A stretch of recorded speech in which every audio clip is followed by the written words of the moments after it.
Hi అండి, అందరికీ నమస్కారం. నేను మొన్న శనివారం వ్రతం చేసుకున్నాను అనమాట, 4th వీక్. ఆ పూజప్పుడు నేను కొన్ని విషయాలు అయితే వీడియోలో మెన్షన్ చేసిన. అప్పుడు ఒక ఆమె అయితే నాకు మెసేజ్ పెట్టింది అనమాట. ఏమని అంటే, నాకు ఈ ఇయర్లో 7 సార్లు నేను తిరుపతికి వస్తానని మొక్కున్నాను. ఆ మొక్కులో భాగంగా నేను 4 సార్లు అయితే తిరుపతికి వెళ్ళొచ్చినాను అని కూడా చెప్పినాను అనమాట. ఆ అమ్మాయి వచ్చేసి ఏమని మెసేజ్ పెట్టిందంటే, మామూలుగా 1-2 సార్లు పోయేకే ఇబ్బందిగా ఉంది, టికెట్స్ దొరకడం లేదు, నీకు ఎట్లా దొరికింది 4 సార్లు పోయినానంటాను, అది ఇంపాసిబుల్ అని చెప్పి మెసేజ్ అయితే పెట్టిందన్నమాట. తనకే ఈ ఆన్సర్. తర్వాత కొన్ని యూస్ఫుల్ విషయాలు అయితే చెప్తాను అనమాట తిరుపతి గురించి. కొంచెం చూడండి. ఫస్ట్ అయితే నేను డిసెంబర్ 2025లో మేము టికెట్స్ బుక్ చేసుకున్నాం 300 రూపీస్కి జనవరి 21కి మాకు బుక్ అయి ఉన్నాయన్నమాట ఆల్రెడీ. తర్వాత లక్కీ డిప్ అనేది పెట్టినారు డిసెంబర్ ఎండింగ్ అంటే 6th 9th డేట్ గుర్తులేదు నాకు. నేను ఆ లక్కీ డిప్ అయితే నేను వేసిన అనమాట. నాకు లక్కీ డిప్ వేసిన ఇప్పుడు వచ్చేసింది. లక్కీ డిప్లో మాకు టికెట్స్ అయితే వచ్చినాయి అనమాట. మేము మా ఫ్యామిలీ మొత్తానికి మేము టికెట్స్ అయితే దాంట్లో ఉంటే లక్కీ డిప్లో మనం మెన్షన్ చేసుకున్నాం మేమైతే. అందుకు మాకు లక్కీ డిప్ వచ్చింది జనవరి 1వ తేదీకి 2026కి వచ్చిందనమాట. సరిపోయిందా? మేము జనవరి 1వ తేదీ దర్శనం అయితే చేసుకున్నాం కదా లక్కీ డిప్ ద్వారా. సెకండ్ టైం ఇప్పుడు జనవరి 21కి అప్పుడే మాకు ఆల్రెడీ టికెట్స్ అయితే బుక్ అయి ఉన్నాయి 300 రూపీస్కి. డిప్ ద్వారా ఫస్ట్ దర్శనం అయిపోయింది. సెకండ్ సార్ వచ్చేసి 300 బుకింగ్ చేసుకున్నాక దాని ద్వారా అయితే నాకు సెకండ్ సార్ దర్శనం అయిపోయింది. ఇంకా థర్డ్ వన్ వచ్చేసి విఐపి దర్శనం అనమాట. లెటర్ అది ఉండింది. మేమైతే థర్డ్ టైం కూడా వెళ్ళినాం. 4th టైం వచ్చేసి మా అమ్మ వాళ్ళు మేమంతా కలిసి ఫ్రీ దర్శనానికి పోయాం. ఇదనమాట నేను 4 సార్లు దర్శనం చేసుకోవడానికి నాకు దొరికిన టికెట్స్ ఇవి. ఒక దర్శనం, సెకండ్ వచ్చేసి సర్వదర్శనం SSD టోకన్స్, థర్డ్ వచ్చి 300 రూపాయల టికెట్లు బుక్ చేసుకొని వెళ్ళడం, 4th వచ్చి విఐపి టికెట్స్ అనమాట. ఇంకా తర్వాత మనం లక్కీ డిప్స్ చేసుకుంటే అది వస్తే అది కూడా మనం దర్శనం చేసుకోవచ్చు. అది చాలా రేర్గా వస్తుంది. ఫస్ట్ అయితే సర్వదర్శనం అనమాట. సర్వదర్శనానికి మనకి ఆల్మోస్ట్ ఒక 18 hours 16 hours పడుతుంది అనమాట అక్కడ క్రౌడ్ని బట్టి. అది కూడా మనకు టోకన్స్ ఉన్నాయి కాబట్టి 16-8 అంటే టైం బట్టి 16 hours లేదా 11 hours పడుతుంది అనమాట సర్వదర్శనానికి. అది మనం కింద అంటే తిరుపతిలో టోకన్స్ తీసుకోవాలి. అవి కూడా కొన్ని చోట్ల ఇస్తా అంటారు. కాంప్లెక్స్ ఒకటి, భూదేవి కాంప్లెక్స్ ఒకటి, విష్ణు నివాసంలో కూడా ఇస్తారు అనమాట టికెట్స్ SSD టోకన్స్. అవి ఒక్కొక్కసారి ఆపేస్తారు, ఒక్కొక్కసారి ఇస్తారు. టైమింగ్స్ అయితే దానికి ఉండదు, ఎప్పుడంటే అప్పుడు ఉంటాయి. మనం తెలుసుకొని పోయి తీసుకుంటే బెస్ట్. తర్వాత కంపల్సరీ ఒక్క మనిషి ఆధార్ కార్డు తీసుకుని పోతేనే టోకన్ ఇస్తారనమాట, ఆయనకి మాత్రమే. ఇప్పుడు 6 మంది ఉన్నాం అనుకోండి, 6 మంది పోయి లైన్లో నిలబడాలి టోకన్ ఇప్పించుకోవడానికి, లేకపోతే ఇవ్వరు. ఇది మెయిన్ సర్వదర్శనంలో టోకన్స్ తీసుకోవడానికి. తర్వాత వచ్చేసి ఈరోజు టోకన్ ఇస్తే రేపు మనం దర్శనం చేసుకోవడానికి ఉంటుంది. 2 రోజుల ముందరే అంటే ఈరోజు రేపు 2 days అయితే మనం స్టే చేయాల్సి వస్తుంది తిరుపతిలో. ఇంకా తర్వాత టోకన్ తీసుకున్న తర్వాత మనం అలిపిరి మెట్లు ఎక్కేసి లేదంటే శ్రీనివాసం మెట్లు ఎక్కితే మనకు కొంచెం టైం సేవ్ అవుతుంది అనమాట, అంటే మొక్కుండే వాళ్ళు. తర్వాత మనం సర్వదర్శనంకి ఇదైతే డీటెయిల్స్. ఇంకా ఫ్రీ దర్శనం అనుకోండి, మనకి ఏ టికెట్ అవసరం లేదు, మనకు ఓన్లీ ఆధార్ కార్డు ఉంటే చాలు. మనం డైరెక్ట్గా వెళ్ళిపోవడమే దర్శనానికి. శిలాతోరణంలో నిలబెడితే వెళ్ళిపోవచ్చు అనమాట. శిలాతోరణంలో మనం మర్చిపోవాల బయట ప్రపంచాన్ని కొంచెం సేపు. ఆల్మోస్ట్ 24 గంటల సేపు మనం నిలబడాలా, క్యూలో ఉంటామంటేనే పోయేది బెస్ట్.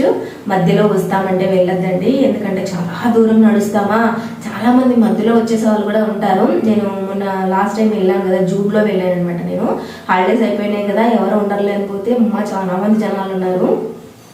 చాలా ఇబ్బంది పడినాను. కానీ పిల్లలతో పోతే మాత్రం చాలా ఇబ్బంది పడతాము. మనకి చిన్న పిల్లలకి క్యూ లైన్స్ వేరే ఉంటాయంట, నాకు దాని గురించి తెలీదు. మా వాళ్ళు ఉన్నారు, మా బంధువులతో పాటు నేను పోవాలా పిల్లలతో పాటు అని ఇబ్బంది పెట్టుకోవద్దండి. నన్ను అడిగితే మీ పిల్లలు ఉంటారు కదా, మీ ఫ్యామిలీ హస్బెండ్ వైఫ్ పిల్లలు కలిసి మనం ఆ లైన్లో పోతే తొందరగా వచ్చేయచ్చు. పిల్లలకు కూడా ఇబ్బంది ఉండదు, ఊపిరి ఆడకుండా ఉంటుంది, అసలు సఫకేటెడ్గా ఉంటుంది. పిల్లలు చాలా ఇబ్బంది పడతారు ఫ్రీ దర్శనంలో మాత్రం.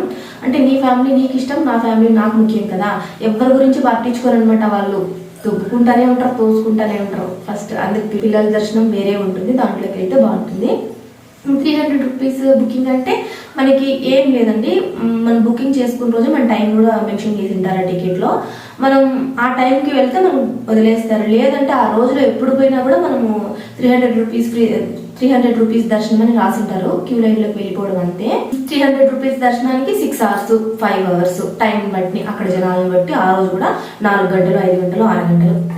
ఇంకా ఎక్కువ ఆ రోజు ఎక్కువ జనాలు ఉంటారంటే 8 గంటల సేపు పడుతుందండి నాకు తెలిసి. అంతే, నేను పోయినాను ఛాన్స్ 300 రూపీస్కి 8, 9 అంతే. 300 రూపీస్ టికెట్స్ హ్యాపీగా దర్శనం చేసుకొని మనం బయటకు రావచ్చు అనమాట. విఐపి దర్శనం అంటే మనం స్వామి వారిని చాలా దగ్గర నుంచి చూడొచ్చు. కానీ దీనికి మనం 2 days ముందే రిపోర్ట్ చేసుకోవాలన్నమాట. రిపోర్ట్ అంటే స్వామిని చాలా దగ్గర నుంచి చూసుకోవచ్చు. దీనికి మనం 2 days ముందరే రిపోర్ట్ చేసుకోవాలన్నమాట. మనం రిపోర్టింగ్ మీన్స్ ఇప్పుడు మనకి 3వ తేదీ టికెట్ అంటే 3వ తేదీ దర్శనం ఉందనుకోండి, 2వ తేదీ తెల్లవారుజాము 4 గంటలకి క్యూ లైన్లో నిలబడాలా. మనం వచ్చినామని రిపోర్ట్ చేసుకోవాలా. అంటే మనం తెల్లవారుజాము 4 గంటలకు ఉండాలంటే 1వ తేదీ రాత్రి మనం తిరుపతిలో ఉండాలి. ఇది అనమాట 3 days విఐపి దర్శనానికి. మనం స్వామి దగ్గరికి దర్శనం చేసుకోవాలి అంటే విఐపి దర్శనానికి 3 రోజుల ముందే ఉండాలా. 3 రోజులు పడుతుంది అనమాట అంత ప్రాసెస్ అవ్వడానికి. ఈ రోజు నైట్ తిరుపతిలో ఉంటే రేపు పోయి 4 గంటలు క్యూ లైన్లో ఉంటే అక్కడ మనం రిపోర్ట్ చేసుకుంటే పెద్ద ఎగ్జామ్ అదొకటి. ఆ రిపోర్ట్ ఇంకా ఎగ్జామ్ అనమాట. నన్ను అడిగితే ఎగ్జామ్ లాగా ఉంటుంది ఆ రిపోర్ట్. ఆ రిపోర్టింగ్ ఒక్క లేకున్నప్పుడు మనం 6 members అలౌ చేస్తారు. 6 members అలౌ చేస్తారనమాట విఐపి దర్శనానికి. ఆ 6 members ఆధార్ కార్డు ఉండాలా. మనకు ఒక లెటర్ ఇచ్చింటారు కదా, ఆ లెటరు జిరాక్స్, 6 మంది ఆధార్ కార్డులు జిరాక్స్ ఉండి కంపల్సరీగా ఒక మనిషి పోతారు. ఆయన అవన్నీ రిపోర్ట్ చేసుకుంటారు. అవన్నీ వాళ్ళు చెక్ చేసుకొని ప్రాపర్గా మనకైతే కన్ఫర్మ్ చేసుకున్న తర్వాత మనకు రూమ్ అలాట్ చేస్తారు. ఒక 10-11 గంటలకైతే మనకి మెసేజ్ వస్తుంది రూమ్ పోయి మనం ఫ్రెష్ అప్ అయి ఉండడమే. ఇంకా మళ్ళీ 4 గంటలకు 5 గంటలకు మళ్ళీ ఇంకో క్యూ లైన్ నిలబడాలా. అక్కడ మనం డబ్బులు పే చేయాలన్నమాట. మనీ పే చేసిన తర్వాత మనకు ఒక మెసేజ్ వస్తుంది, మీకు రేపు పలానా టైం అంటే విఐపి దర్శనాలకి పొద్దున్నే అంటే తెల్లవారుజామునే ఉంటాయన్నమాట. విఐపి దర్శనాలకి మనకి ఎంట్రీ లో ఏమైనా వస్తుందంటే పొద్దునకి ఏ టైమింగ్ గానీ వచ్చేస్తుంది, మనం దర్శనానికి వెళ్ళిపోవడమే. అంతే విఐపి దర్శనం అంటే అంతే. ఇది కూడా ఆల్మోస్ట్ 20 minutes, ½ an hour, గంట, మినిమం గంట అంతే, ఎక్కువ పట్టదు. కంపార్ట్మెంట్లో అయితే కూర్చోపెట్టిన వాళ్ళు మనం ఊరికే నడుచుకుంటూ వెళ్తూ ఉంటాము. డైరెక్ట్ స్వామివారి దగ్గరికి అయితే వెళ్ళిపోతాము. కొంచెం దగ్గర నుంచి చూస్తాము, బాగా దర్శనం చేసుకోవచ్చు అనమాట. ఇదైతే విఐపి దర్శనం. ఇంకా అంతేనండి. ఇంకా ఇట్లా చేసుకోవచ్చు మనం సర్వదర్శనం ద్వారా. టోకన్స్ ఉంటే 8 hours 9 hours పడుతుంది. ఫ్రీ దర్శనం అయితే 24 గంటలు టైం. ఆ రోజు ఇంకా జనాలు ఉన్నారు, మనకి ఇబ్బంది, మనం ఏం చేయలేమంటే 2 days కూడా పట్టచ్చు. 300 రూపీస్ టికెట్స్ అయితే 9 hours 8 hours 10 hours అంతే మ్యాక్సిమం. ఇంకా లక్కీ డిప్లు అవి అయితే కొంచెం తొందరగానే పంపించేస్తారు, ఎక్కువసేపు పెట్టుకోరు. అవి ఒక 5 hours 4 hours అంతే. ఇట్లా మనం దర్శనం అయితే చేసుకోవచ్చు అనమాట. ఇంకొకటి ఏమి అంటే మనం ఎటువంటి ప్లానింగ్ లేకుండా పోవాలా అంటే ఫ్రీ దర్శనానికి వెళ్ళిపోవడమే బెస్ట్. కానీ కొంచెం ఓపిక తెచ్చుకుంటే చాలు. మనం అలిపిరిమెట్లు ఎక్కాలనుకోండి, అలిపిరిమెట్ల దగ్గర మనం లగేజ్ పెట్టేసుకొని మనం దేవునికి స్వామి వారికి ఎక్కేయచ్చు. మెట్లు ఎక్కేసిన తర్వాత మన లగేజ్ అక్కడికి వచ్చేసి టోకన్ మెయిన్, ఆ టోకన్ కంపల్సరీ వాళ్ళు మనం ఎక్కడైనా కానీ ఇప్పుడు మనం లగేజ్ పెట్టింటాం అనుకోండి, వాళ్ళు ఒకరు మనకి స్లిప్ ఇస్తారు కదా, ఆ స్లిప్ మెయిన్ మన దగ్గర ఉంటే చాలు. ఆ స్లిప్ వాళ్ళకి ఇచ్చేస్తే ఆ లగేజ్ మనకి ఇస్తారు. ఇంకా తర్వాత మనకి స్టేలు చాలా ఉంటాయండి తిరుపతిలో. భయపడాల్సిన పని ఏం లేదు. నిలయం, యాత్రి నివాసం 1, యాత్రి నివాసం 2, మాధవ నిలయం. మేము లాస్ట్ టైం పోయినప్పుడు మాధవ నిలయంలో అయితే ఉన్నాం అనమాట. మా కజిన్స్, నేను, మా అమ్మ వాళ్ళంతా ఫ్రీ దర్శనం పోయినాం కదా. అప్పుడు మనం ఏం లేదండి, ఇప్పుడు ఒక మాధవ నిలయమే అనుకోండి, తర్వాత వెంకటాద్రి నిలయమే అనుకోండి, అక్కడికి వెళ్ళడం, క్యూ లైన్లో నిలబడడం. ఫస్ట్ క్యూ లైన్లో నిలబడితే మనకి ఒక ఆధార్ కార్డుకి ఒక మనిషికి ఒక లాకర్ అనేది ఇస్తారు. ఆ లాకర్లో 3 లగేజ్ అయితే పెట్టుకోగలుగుతాము. ఒకవేళ ఎక్కువ మంది పోతే ఒక 2-3 నిలబడండి క్యూ లైన్లో. ఒరిజినల్ ఆధార్ కార్డు ఉండాలి దీనికోసం. ఆధార్ కార్డు చూపించిన వెంటనే మనకైతే లాకర్ ఇచ్చేస్తారు. మనం లాకర్లో పోయి బట్టలు పెట్టేసుకొని స్నానాలు చేసుకోవడానికి హాట్ వాటర్ వస్తూ ఉంటాయి. దానికి అస్సలకి ఏం భయపడాల్సిన పని లేదు. ఫుడ్ కూడా అక్కడే ఉంటుంది. వెంకటాద్రి నిలయంలో అయితే ఉంది. మాధవ నివాసంలో అయితే నాకు మాధవ నిలయంలో లేకుండింది, వెంకటాద్రి నిలయంలో అయితే ఫుడ్ ఉంది. అట్లా అనమాట. మనం స్టే చేసుకోవచ్చు. మనకి బెడ్షీట్స్ అన్నీ కూడా వాళ్ళే ఇస్తారు, ప్రొవైడ్ చేస్తారు. హ్యాపీగా అక్కడ పడుకోవచ్చు. మేమైతే లగేజ్ అంతా పెట్టేసి దర్శనానికి వెళ్ళిపోయాం అనమాట. మనం ఫోన్స్ కూడా అక్కడ పెట్టినా కూడా ఏం పర్వాలేదు. కానీ మేము ఫ్రీ దర్శనం పోయినాం కాబట్టి ఫోన్స్ ఉంటాయి. ఫ్రీ దర్శనంలో ఒక్క ప్లస్ పాయింట్ ఉంటుందండి, ఏంటంటే మనకి 100% అనుకోండి దర్శనానికి క్యూ లైన్, 100% క్యూ లైన్లో ఒక 60% వరకు మనం ఫోన్ అనేది అలౌ చేసుకోవచ్చు. ఫోన్ వాళ్ళు తీసుకోరు అంతవరకు. మనల్ని శిలాతోరణం అంతా తిప్పుతూ ఉంటారు. జనాలు ఎక్కువ ఉన్నారనుకోండి తిరుగుతూనే ఉంటాం. జనాలు లేకపోతే షెడ్లో అయితే మనల్ని కూర్చోపెడతారు. షెడ్లో కూర్చోపెట్టడం, కంపార్ట్మెంట్లలోకి పంపించడం అనమాట. కంపార్ట్మెంట్స్లో పంపించినారు అంటే ఇంకా మనకి దర్శనం కన్ఫామ్ అయిందని. షెడ్లో కూర్చున్నామంటే ఇంకా మన దర్శనం కన్ఫామ్ కాలేదు. ఎందుకంటే షెడ్లు తర్వాతనే మనకి అనేది మన ఆధార్ కార్డు మనల్ని స్కాన్ చేసి మనకు స్లిప్ అనేది ఇస్తారు. ఆ స్లిప్ వచ్చిందంటే చాలా, ఇంకా ఆ స్లిప్లో ఉంటుంది మనకి ఈ టైంకి దర్శనం అయిపోతుంది అని కంపల్సరీ. ఆ స్లిప్లో ఉండే టైంకి అంతా అచ్చు గుద్దినట్టయితే దర్శనం అయిపోతుంది. ఇదన్నమాట ఫ్రీ దర్శనం. స్వామివారు ఒకటి ఎందుకు పెట్టుకున్నారో ఏమో తెలియదు కానీ దర్శనం అయిన వాళ్ళకి లడ్డు, అది 300 రూపీస్ టికెట్ అయినా, విఐపి దర్శనం అయినా, ఏ దర్శనం అయినా మనకు ఒక స్లిప్ ఇస్తారు.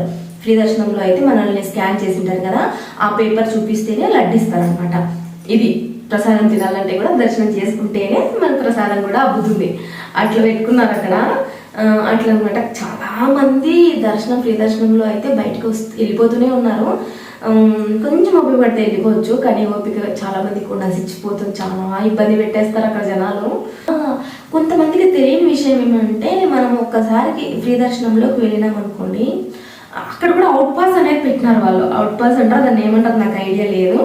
అంటే మనం బయటకు వెళ్తున్నామని చెప్పేసి మనం ఏదో అంటే ఒక స్లిప్ ఇస్తారో ఏమో తెలీదు, ఆ స్లిప్ తీసుకొని పోవడం బయటికి. అవుట్ పాస్ లాగా మనకు స్లిప్ ఇస్తారు. మళ్ళీ ఏ టైంకి మనకు ఓపెన్ అవుతాయో ఆ టైంకి మనం లోపలికి రావచ్చు. ఆ స్లిప్ చూపిస్తే మనం లోపలికి వదులుతారు. ఇది ఒక ఫెసిలిటీ బాగుంది. మాకు ఆ రోజు తెలియక మేమైతే ఈ శుక్రవారం పొద్దున 6 గంటలకి క్యూ లైన్ లేకపోతే శనివారం పొద్దున 9:30కో 8కో మాకు దర్శనం అయిపోయింది అనమాట. ఆల్మోస్ట్ 24 అవర్స్ అయితే మాకు దర్శనం పట్టింది అనమాట. కానీ బాగా దర్శనం అయితే అయ్యింది. ఇవి డీటెయిల్స్ అనమాట తిరుపతి. ఇట్లయితే నేను 4 సార్లు దర్శనం అయితే చేసుకున్నాను అనమాట తిరుపతిలో. లక్కీ డిప్పు, తర్వాత 300 టికెట్ బుకింగ్స్, తర్వాత విఐపి దర్శనం, తర్వాత ఫ్రీ దర్శనం. సర్వదర్శనంకి అయితే ఇంకా అంటే ఇప్పట్లో పోలేదు. ఈ ఇయర్ ఎండింగ్లోగా పోతారు. ఎందుకంటే 7 times ఉంది కదా నా స్వామికి వెళ్ళడానికి. టికెట్స్ దొరకపోతే అది, లేదంటే ఫ్రీ దర్శనానికి వెళ్ళిపోతాను అనమాట. ఇన్ని టైమ్స్ వెళ్ళినాను. అది కాక ఈ రీసెంట్ టైమ్స్లోనే పోయినాను కాబట్టి నాకు కొంచెం గుర్తుంది, అందుకే ఇవి చెప్తున్నా. ఏమైనా తప్పుంటే సారీ. ఇవేనండి నాకు తెలిసినవి. ఒకసారి వెళ్తే నేను ఏ దర్శనానికి పోవాలనుకుంటానంటే ఫ్రీ దర్శనానికి పోవాలనుకుంటాను. ఎందుకంటే ఫ్రీ దర్శనంలోనే నాకు ఎందుకో చాలా ఇంట్రెస్ట్ వచ్చిందనమాట. ఇంకా స్వామిని చూసేదానికి ఇంకెంతసేపు టైం పడుతుందని వెయిట్ చేసే దాంట్లో ఆనందం చాలా బాగుందనమాట. ఈసారి ఒకవేళ ఇంకొకసారి ఛాన్స్ వస్తే నేను ఫ్రీ దర్శనానికే పోతాను. ఇంకా ఫుడ్ విషయానికి వస్తే మనం 24 గంటల సేపు క్యూ లైన్లో ఉంటే 24 డబల్ టైమ్స్ వస్తారనమాట వాళ్ళు ఫుడ్ పెట్టడానికి. మనకి పాలు కానీ, టిఫిన్ కానీ, రైస్ కానీ ఎనీ టైం అవైలబుల్గా ఉంటాయన్నమాట. ఎవరైనా సింగిల్ ఫ్యామిలీ కూడా తిరుమలకి హ్యాపీగా పోయి రావచ్చు. కొంచెం ఒకరిని అడగండి, వాళ్ళు చెప్తారు. అక్కడ ఆటో వాళ్ళని కానీ లేదా షాప్ వాళ్ళని కానీ వాళ్ళని అడగండి, అడ్రస్ చెప్తారు. అడ్రస్లో పోయి స్టే చేయడం, టోకన్స్ తీసుకోవడం, లగేజ్ పెట్టేయడం, దర్శనానికి వెళ్ళిపోవడం, అంతే. నాకు తెలిసిన డీటెయిల్స్ అయితే నేను మీకు షేర్ చేసినాను. యూజ్ అవుతుంది ఎవరికో ఒకరికైనా అని చెప్పి చెప్తున్నాను.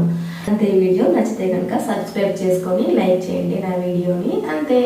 బాయ్. ఇంకొక వీడియోతో మళ్ళీ కలుద్దాం.